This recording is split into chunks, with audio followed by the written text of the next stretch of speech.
Pleasure to meet you. It's allegedly Demetria. You can go ahead and put your feet up. Might as well turn up your speakers. Pleasure to meet you. It's allegedly Demetria. You can go ahead and put your feet up. Might as well turn up the speakers. All to the top besides. Then I turn up like a boss. No problem helping the lost. All of the filters be off. Check out a couple reactions. Go get you something to snack with. Back to Demetria the broadcast. Chopping it up on the podcast. Don't forget like and subscribe. You never know who gon' slide. Leave a comment, baby. We been on shit lately. Say whatever's on your mind. Can I have a good time? You already know how it go. Relax and enjoy the show. Pleasure to meet you. It's allegedly Demetria. You can go ahead and put your feet up. Might as well turn up your speakers. Pleasure to meet you. It's allegedly Demetria. You can go ahead and put your feet up. Might as well turn up the speakers. Pleasure to meet you. It's allegedly Demetria. You can go ahead and put your feet up. Might as well turn up your speakers. Pleasure to meet you. It's allegedly Demetria. You can go ahead and put your feet up. Might as well turn up the speakers.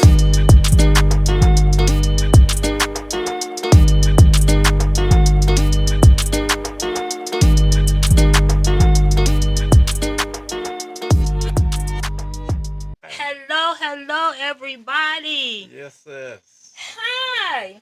What's up with you? What's up, media? What's up? What's up with you? Man, you know, I'm just doing what God's allowed me to do. Wow. Wonderful, wonderful. Well, thank you, people. Okay. Thank you for coming back. Thank you for tuning in. And I know you've probably been wondering, where have I been?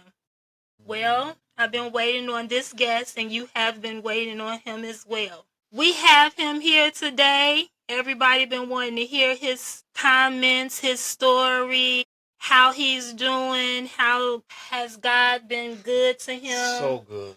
So good. And he's here, you all. He's finally here. He is the father of a lady born in 1972. He's a father. He's a kind-hearted man. He's a man of many qualities. Amazing. He's a senior citizen of Yes, wisdom. Yes, I am. Let's give a virtual clap for the one and only Mr. Miggins.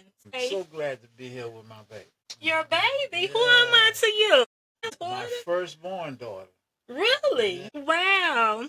Well, that would be me. Yep. 7124 Eccleston. Ain't that something? Many years ago. Many years ago. I'm amazed at how you can remember the address. So, yeah. 5-bedroom house. Upstairs, downstairs, living room, dining room, den, library, full basement, full kitchen. Wow, really? And you can remember all of that? And a dog named Blackie. A dog named Blackie? Get out of here. Wow. Yes, I do. I remember. And a wife named Sharon. Wow. So that kind of like gets into what I was just about to get ready to say. I was going to say, can you tell me something about yourself? And where are you from? First of all, I would like to say, God grant me the serenity to accept the things that I cannot change, the courage to change the things that I can, and the wisdom to know the difference. I would like to also pray for the addicts and the alcoholics that didn't make it. Pray for the ones that surely going to die tonight. Also would like to pray for the children that's yet to be born to this addiction, this horrible addiction called alcoholism, and this drug addiction that we call affliction that we call addiction. All right. I'm impressed. Look at you. Okay. I have one thing that I would like for you to do. If you can speak a little bit louder, that would be great for me so we can make sure we get everything picked up. So just to start off on the right foot, I was born in Sand Hill, Mississippi, a very small town. Grandparents, I was born on their farm. My grandfather, his name was Harvey Taylor. My grandmother named Annie Taylor. My mother, Thelma, my father, John. My grandmother and my grandfather, they were alcoholics, and they made and sold moonshine. And that's where I required the taste for alcohol. So when you say alcoholic, what does that mean? Like, are you talking about a stomped down alcoholic? I'm talking about motherfuckers that drink alcohol every day, all day, whenever they could get it. All we had to do was just go in the back room. That's why I started drinking that I would go in the back room. They just had alcohol everywhere. My grandfather made alcohol. Really? He made moonshine. That's what they used to call it, was moonshine. He made moonshine. And That's why I required my taste for alcohol. Really? Yeah. See, if you got a little cut, they'll put alcohol on it. If you had a cold, they'll give you a little alcohol and peppermint for your cold. So I got to the place where I would lie and say I was sick and wasn't sick, so I could get me a little bump of alcohol, and that would lift my little spirits, And that's how I required the taste for alcohol. I must have been might have been 13 years old, 14 years old, and I was an alcoholic. Really? So of course, at that time, you didn't know that you were alcoholic. You just knew that you liked the taste of it. I knew that it wasn't the taste, it was the feeling. Oh, come on now. Come on. Of alcohol. I liked what it did to me. Alcohol gave me a What? certain type of it gave me a certain type of energy. It made me be somebody that I really wasn't. It made me be somebody that I wanted to be that I wasn't yet. Really? So it was, in a sense, a boost of courage. Yes, it was a boost of courage. It was a little more than a boost of courage. It was it just made me be that motherfucker. It gave me the courage to just come on out and say the shit that I wanted to say and just be somebody that I couldn't be without the alcohol. Really? Yeah. So as years passed, you enjoyed the feeling and you tapped into it even further. Well, it got to the place where just that feeling, it just wasn't. Didn't know it at the time, but I needed something else to go along with that so that I could increase my courage even farther. Because I was scared of life, is what it was. I was scared to succeed. I was scared to fail. I was a young man with a wife and 2 kids. I was working at the steel mill, 2 jobs. I worked at a Republican Steel. I worked at Wisconsin Steel, and everybody that worked at Wisconsin Steel, it was on 106 tons. Republican Steel was on like 111th and Avenue O. And I was trying to do the best thing that I could do. It just seemed like life was just too much pressure on me, at me going into life by itself with nothing to go along with it. The pressures from life just was too much for me. And where I come from, I didn't have the type of parents that pushed me and edged me towards life. See, then I started using drugs, and no one never said anything about it. It was an unspoken secret. The drugs pushed me to a place beyond where I wanted to be, but I wanted to be there, and I didn't know how to come back from where I was. Drugs gave me the sense of I could just do any motherfucking thing I wanted, and couldn't nobody do a damn thing about it. It was me, Willie Miggins, And then at the steel mill, I met some people. I met some people that knew some people, and I tapped into it even further. I seen that not only could I get high, I could get high and be the man. Because at selling drugs, it gave me the power that I was looking for. But now I also was using drugs. And the first time I stuck a needle in my arm, I knew I had fucked up because I fell in love. And I began to love.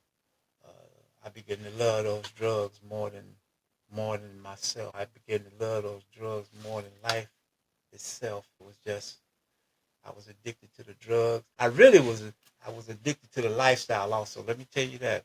Because it was the power that drugs gave me. I was addicted to the power. I loved it just, being in the position, just tell a motherfucker to do something, and then they did it, you know what I'm saying?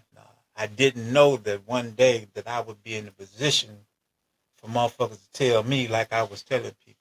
Wow. Wow, you have said more than a mouthful. But before we dig all the way down deep into that, I want to ask you a few things. How are you likely to handle the aggression and confrontation you are likely to face due to your past drug addiction? Well, really, I put myself in a position to where I really don't even come in contact with that shit. I left from one side of the city to another side of the city to get away from everything, almost everything and everybody that I had any contact with. Really, to be honest with you, I've outlived mostly everybody that I was.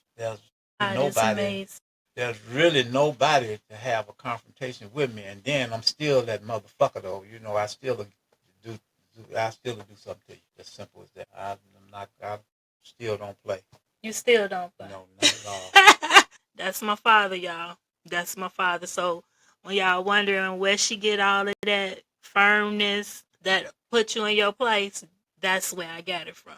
Highlight relevant skills and experiences that you can share with a newcomer in the world of recovery. This is what we say. Pray, trust God. If you don't do those three things, it's unlikely that you'll succeed coming off of drugs and trying to live in this world the way it is today. That's wonderful.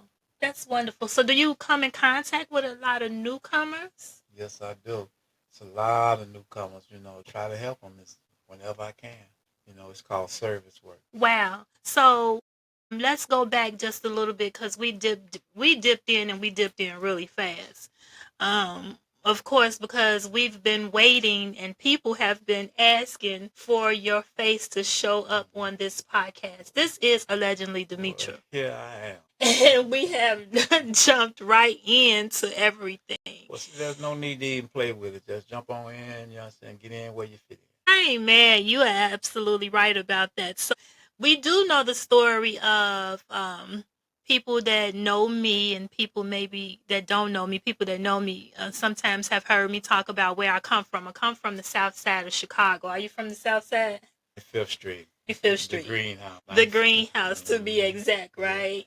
Everybody know about the greenhouse. Everybody know about the greenhouse. If you know about the south side of Chicago, you know about the greenhouse. So this is actually where we come from, and this is my father. Some people have heard the story about I was a child that was raised with parents that was on drugs. But nevertheless, there was a lot of love. There was drugs, but there was love. Love was never skipped. Love was never out of the equation. But nevertheless, there was some drugs that was there. And unfortunately, my mom isn't here to tell her side of the story, God bless her but this soul. was her husband. And things that need to be said on her behalf, he has no problem with saying it. And before she passed away, we had actually talked about times that I wanted to kind of like elaborate on my growing up and my experiences with having parents that dibbled and dabbled in drugs, and then it became an addiction. So as you can hear, Mr. Miggins, which is my father, starting to talk about days of him encountering his drug addiction. So I would like to know, like, way back, as a, currently he is sober. How many years you got?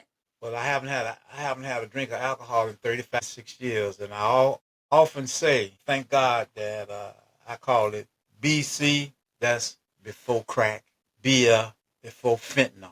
See, I was around before all that shit. I never, that's what they have today that's killing people. I didn't get a chance to thank God that I didn't have none of all that. Real motherfucking drug addicts, and I was a drug addict. I was. I'm talking about thumb down, people. Man, for those of you that don't know, and some do maybe have a little bit of experience, but I'm talking about drugs so heavily in the presence of everyone, to he indulged very heavily, to the fact that sometimes he didn't even know if I was in the room. I come see about him.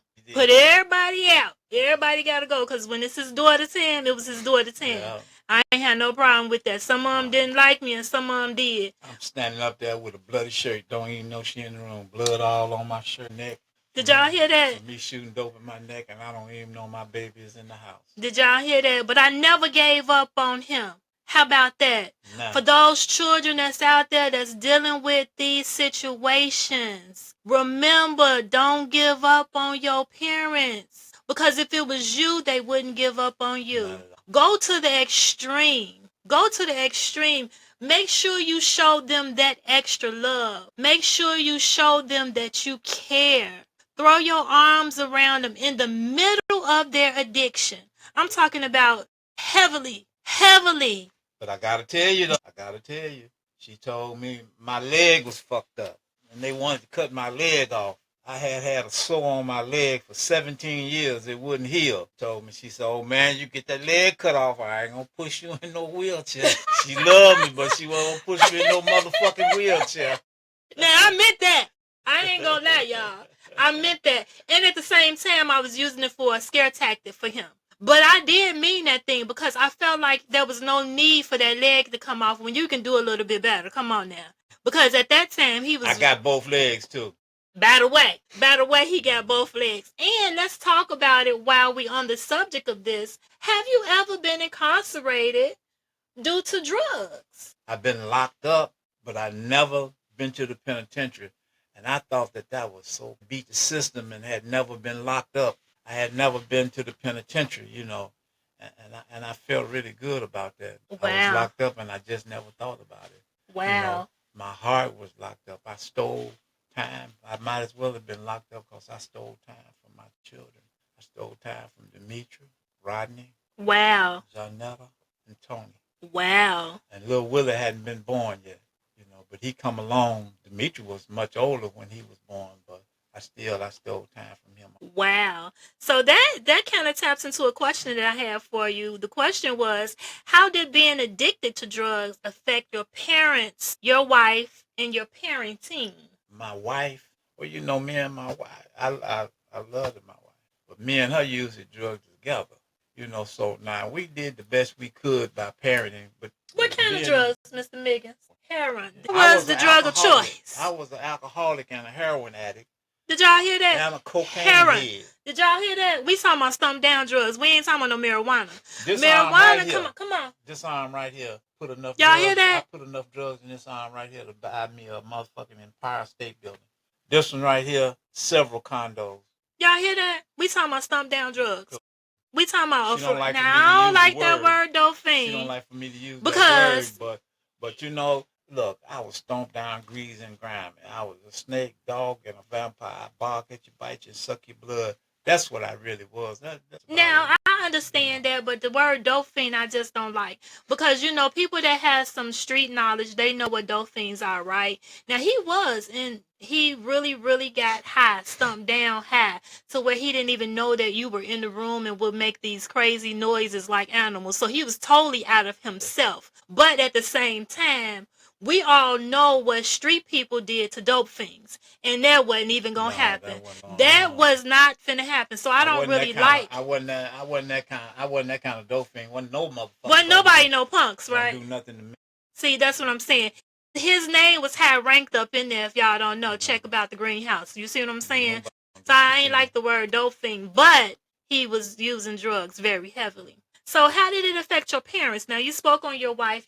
You and your wife used together, and that's my mom. She's not here anymore, no longer with us, but God knows about that story. I'm not going to tap into that. But your parents, how do you think using drugs affect your parents and your parenting? That's got a two-edged sword there. You know, come on with that's a razor blade with two sides. Come on. Wow. And then when she say that I'm your mother now, not your friend, then the situation will get a little different. And it would get a little deep. She would tell me, she never put me down. She would tell me, you need to get on top of your business. She would never put you down. You hear that? You are slacking, nigga. Get up off your ass and take care of it. Admit it. And that's what I do. That's what I do. I get my ass up and I take care of that business. If I had 50 cents, see, my siblings wasn't quite right the way me and my mother was. If I had 50 cents, my mother, Thelma Jewel Miggins, had a quarter for that 50 cents. And me and her had a different relationship than the rest of them did. My father, I had so much respect for my father that I wouldn't even work for him. My father was area supervisor for the city of Chicago for where the area where I live now, he was the area supervisor. And I wouldn't work for my father because I knew that I was going to steal them people's shit. So you had that much respect. I had that respect for my dad, so I wouldn't work. That's what your mother put in you. My mama. Your mother put that much respect in. She taught you to have that much respect for your father. Yes, she did. And me and my father, we didn't get along. But my mother told me, she said, let me tell you something. She said, damn how you feel about him. Damn you getting along. If it don't be for him, you wouldn't exist and you going to respect him. And that's what I did because my mama told me. I respected my mama. So how many years was it that you indulged in drugs? 48 years. God is amazing. Look, everybody, did y'all hear that? 48 years. 48 years, and look at him now. Shot dope 48 years. 48 years. And I'm 76 years old. Wow, 76 years old. Just had a birthday. Look at God. Oh my God, you shot 48 years? I shot dope 48 years. You shot dope, meaning what? What is shot? When you say shot dope, people might not know. What is that? You rolled it up in some paper? What do you mean, shot dope? A wine top off a bottle of wine. pulled the rubber part out of it. Took a little knife and cut a little handle on it like a skillet. Put the dope in there, cook it up. Take the rocks and put a little bit of vinegar on them and melt them down and put them in there. Put a piece of cotton in there, draw it up. Put a band around my arm and shoot it right here in this arm right here. God is amazing. And then it would do me so bad, you dig? I thought that was. I said, "Oh God, that feel good." It was. I could see my heart. I could see my heart beat through my shirt. Boom, boom, boom, boom, Lord boom. have mercy. I said, "Ooh, I want another one of them." And her mother would say, "Save me one." Oh my God. Oh I my have God. been truly blessed. My Believe God. that. Wow. Wow, wow, wow. So highlight relevant skills and experiences that you can share with the person that doesn't use, with the person that's contemplating it, with the person that's thinking, or with the person that's facing that type of temptation. Well, I can tell you this: a skill, it stole all the dreams from me that I had. I was not a man that wasn't an ambitious man because I was. My parents, they put that in me, but the drugs that robbed Your parents me, put what in you? ambition. They put, they put that edge in me, that go-getter. My father was a motherfucking go-getter. That nigga, boy, he get that money. Wow. and drugs robbed that from me. I had some friends, they were older friends that I would dare not mention their name because he said I can't do that. But they were older than me, and I wanted to be just like him. It was one, his hair was slick and he was nice looking, and I always thought I was a nice looking nigga, and I believe I'm a nice looking man now. And you are extremely handsome. I wanted to be just like him, Mm. And he was a hell of a dancer, and he could talk to the ladies, and you know what I mean. I watched him, and I wanted to be like him. And boy, and I got to the place where I could charm a woman. Boy, I could charm the panties off of her like you wouldn't believe, And that was that guy. He taught me how to be somebody that I really wasn't, that I ended up being. She didn't care for me to be like that because she said a man shouldn't do what I was doing, Who was that? She said. My daughter, Wow. Demetria, and it kind of made me feel better. It turned me out to be a hell of a person. I did some things that I dare not do. I did some things that I dare not tell anyone. Mm-hmm. I sold dope all over the South. I've been all down in Biloxi, Mississippi. I didn't sell no dope in Jackson, and that's where I come from, right down by Jackson. I sold dope in Biloxi. I sold dope in Meridian, Mississippi. I sold dope in Yazoo, Mississippi. I sold dope in, we would go south because dope was hard to get down there. Mm. So you and had... I had a friend that came from Biloxi, Mississippi, and Gulfport. In Gulfport, there's an Air Force base there. And we sold so much dope to the Air Force guys, it was just ridiculous. If they knew I was on there, if they knew I was down there, they'd have shot me. They'd line me up and everybody would have shot me. I sold so much dope down there. And I gotta say, I feel bad for it now. And I did not have a conscience now. Mm-hmm. I'm a different type of person now. Wow. Because, see, there are some things that she don't even know. I wonder, should I say them or not, you know what I mean? Because she don't know the old man was that type of motherfucker, you know what I'm saying? But I know a lot. I done some things, that, drugs take you to some places that you dare not want to go, that using and selling drugs. You know how women sell their bodies? Yes, talk about it. Women sell sex, and that, they sell, a nice way of putting it, they sell oral sex, but, they suck a dick for money. Talk about but it. See, I gotta tell you though, she don't know that I sucked a minute pussy for dope. You know what I mean? That the dope man, his old lady, he don't know that I'm sucking his old lady pussy for, you understand, an ounce of half an ounce or a quarter ounce or a pee. We sneaking off and women buy sex too, just like men, women do it too. Wow. So did your wife know that you was sucking pussies? Well, at that particular time, me and her was, so I did not tell my wife. At that particular time, we were separated. But I'm gonna be honest with you. I did it. I'm not ashamed of it. It's in the past. and I got a lot of motherfucking money doing it. You'll be surprised at how it goes. They word of mouth. Hey, so and so, get some of that. Just like how men be like, man, she could suck a good dick. And it's just the opposite. They be like, man, he suck a good pussy. That nigga can suck a pussy, boy. He can flip a back. So, oh my God. Drug addiction is really, it's so sad that the way that, but. So what made you venture into that? What was the thing? We talked about, you first started out with alcohol. But what made you venture into this? What was the thing that you said, I want to try this? What was it? Was it the peer pressure? Was it people around you? Was it friends, family? What made you say, I'm going to try this? Because once it came and it trickled down, by the way, people, it trickled down into the family so heavily. We still yet have people that are addicted. So guess what? We are a praying family now. There are some that have come out, and there are some that's still locked in. And if you run across some people, or if you have some people in your family that's currently still dealing with this, don't forget to say a prayer for them, because God is able to bring them out. So what made you? What started? What was the beginning of it? What do you remember? Do you recall? You're damn right I remember. What made me start? See, I ain't gonna tell no lie. Motherfuckers ain't a lot of them talking about peer pressure and peer all that bullshit. That was not my case. That's not my story. It was not peer pressure. My sister, she had a boyfriend, and they was using drugs. I seen how, and me and him, we both worked at Wisconsin Steel together. I worked in Mill 5, and he worked in Mill 2. And I would see how happy and how lucky and carefree he was. I said, God damn, we worked at the same goddamn place. I said, this motherfucker here, he's just as happy as a felock. I said, damn. And so I seen what they was doing. I'm not going to name nobody, stuck no needle in my arm and none of that shit.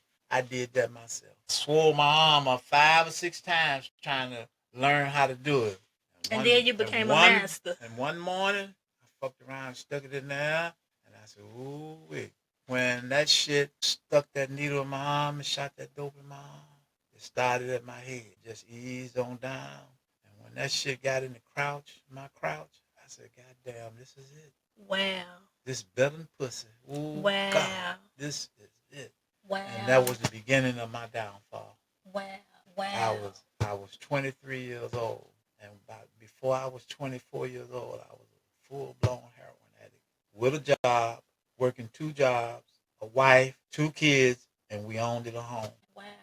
And by the way, you all, I know more of his days of being an addict than recovery. But we're not going to just focus on him being addicted to drugs. We want to hit on the fact of now he's living a total different life.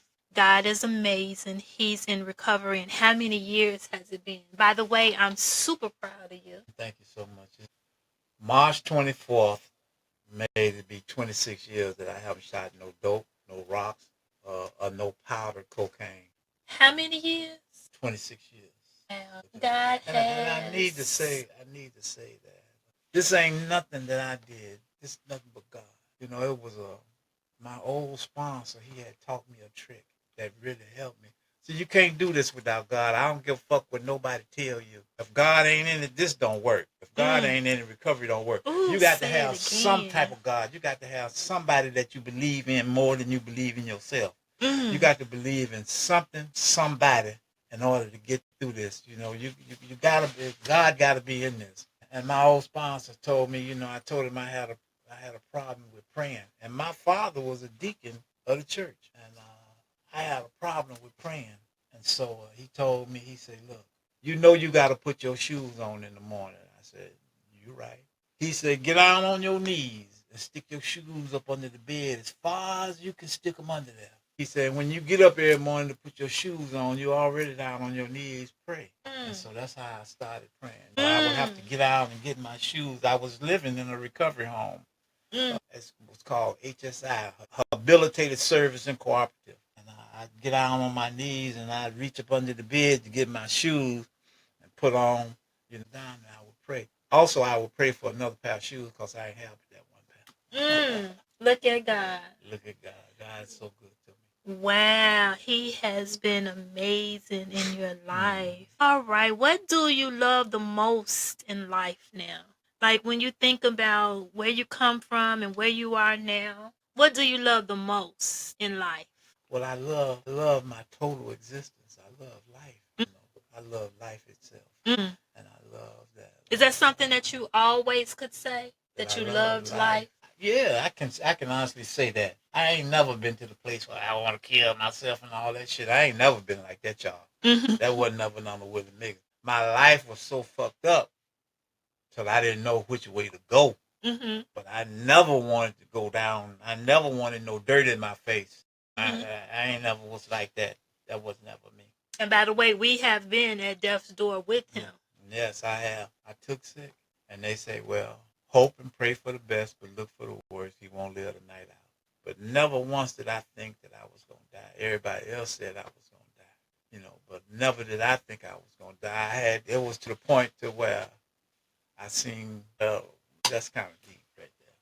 You know, but God has been amazing. You know, God brought me back from the doorsteps of death. Turned it all the way around. I had a liver transplant. Matter of fact, I had the liver transplant twice. I had 280 inner stitches. I had 280 staples. They had sewed me up and stitched me up, and I'm in ICU, and my stomach started to swell. I started to bleed again, so they had to reopen me up. They had to reset some things in there, and then re-sew me up, and I had this tube in my side. You wouldn't believe the pain, but I had never been a motherfucker that pain really bothered me like that. God brought me back. They all thought I was going to die, but for some reason, God let me know that I don't know if y'all believe in spirits or not, but I do, and I've seen some things, you know. I've seen some things because God brought them to me and let me know, nigga, you was wrong for that. You see there? Look who's standing there. You was wrong for that. God let me see that. God let me see. They call them errors of my ways or your ways. I call it me fucking up. Is what I call it. You know, I done some things that I dare not do again. You know, that I thought that I should have did it because they was gonna do it, and I just did it first. You know, but came out of all of that shit there, and I turned around and I become become a better brother. Yes. I become a better son. Yes. I become a responsible human being. Yes. As they say, a responsible member of society. Yes. I got a job. Yes. That I retired from. Yes. But before I retired from that job, God let me see some things that let me know that he had the ultimate authority and that he had the last say so. Yes. Me and my wife, we wasn't together, but I loved her just like we was. We was the best of friends. We still was tipping around, and my wife had cleaned up, you know, in the hospital. You know, I worked at Rosen Community Hospital, and they have a room for when people pass, they put them in the room. And they told me, they said, Miggins, go in there and straighten the room up. You know, that we have a young lady that just passed away, and we're going to put her in this room, and we want you to straighten the room up. I straightened the room up, so they bought it and put it in there. So I went back in there to see, how was everything, but was it all straight and everything. I get a little emotional because I went back in there and it was wow. They had bought her in. She had fell dead. She was eating a McDonald's hamburger and fell dead. So I say that to say this. And was she clean? Yeah, she was clean. Come on, talk about it. She was clean because they used to say, if your toes is dirty and you got on dirty underwear, I'm going to kill you. Look at God. Come on here. Yes, she was clean. She had her clean underwear and her feet and toes was here. Come on here. I get emotional. That let me know, and that tells me that no matter who you think you are, you know, you're just a pebble in the wind. That God is the ultimate authority. Yes. So I want to know, like, if we learn from our mistakes, why are we always afraid to admit them? Well, because we make mistakes along the way. People don't want you to know that they're human. Talk about it. People don't want you to know that. I dare not. Don't get me wrong. Yeah, I got a soft part. I got a soft part in my heart. Yeah, and people have a tendency when I let them know how human I am, they tug on me the wrong way. And that be why people, don't want a motherfucker to know they weak. People will, and that's. And with that being said, I want to let you know that I'm super proud of you. All of y'all that was waiting, he came and he spoke, gave you a little insight on his life. But I want to say this. I would like to say this. People be afraid to ask for. But I'm gonna tell you just a little story right quick. It's just a little. That looks like he heard something. Heard some sound. Somebody sound like they was in a lot of pain. So he walked up, rung the doorbell. Nobody answered. He walked around. He knocked on the side window, and the noise got louder because it sounded like somebody was in a whole lot of pain. So he went around to the back door. He knocked on the back door, and his friend came to the back door. He said, "Man, I thought you was in there in a lot of pain and was suffering." He said, "I heard somebody that was in a lot of pain." He said, "You did? You heard somebody that was in a lot of pain?" He said, "Well, what's happening?" He said, who was in there all that pain?" He said, "That was that dog over there." He said, "Well, what's wrong with him?" He said, "He laying on a nail." He said, "Well, why don't he get up?" He said, "It ain't hurt him bad enough." Wow. He said, "When it hurts you bad enough, you'll get your ass up and you'll go get some help." Pain is a great motivator. Wow. You gotta have the right kind of pain to motivate your ass. See, I had my own foot in my ass. See, I don't blame nobody for this but me. It was me that did it, and it was me that had to straighten it out. Couldn't no motherfucker that took the pain and all the humility, all the shame, the guilt, couldn't nobody that took that off of me but me, And God, I had to have God to help me with all the nonsense that I had put myself in. I had went down so low till I thought that it would be all right. My leg was fucked up. And I told my daughter, I said, shit. I said, I had a big ass ego. I said, I'd be just as much motherfucker with one leg as I am with two. He did say that. And I thought that. He did say that, I y'all. thought that. But God showed me that I was just a mere pebble that was in the wind. And he showed me that you need to get out the way, Willie. Let me take care of this. Let me do my job. You can't do my job. And that's what I did. I stepped out the way and I asked for help. I asked God to help me and another human being. I had to talk to some people to tell some people what type of motherfucker that I was so I could get the proper. Thank God that I got the courage to be able to talk to God, to ask him for the help that I needed and the guidance. Because I say again, without God, this just don't work. Yes. And I had got a sponsor to help me along with the steps and the traditions. I've done them both. I've done all three of them. Alcoholics Anonymous, Narcotics Anonymous, Cocaine Anonymous, NA, AA, CA. I've done all of those, but I'm currently, I still go to meetings right now. It's a little more spiritual, Narcotics Anonymous is bold and bracy, it's about, they gonna be pissed off at me. It's a showboat you did, and I've done that too, showboated, but I don't care how much you showboat for you. My name is Willie Miggins, and this is my daughter, Demetria. Wow, thank you, and I am so proud of you. Thank you much. I am excited for the next chapters to come. They are coming. And I love you so much. And because of me, thank me for being what I've become to be. Things he might have did that he didn't do because I had changed. I thank God for that. All right now. Well, there we go, y'all. This is Allegedly Demetria. Make sure y'all comment. Put some comments down there. That's Allegedly Demetria, but this is a legend.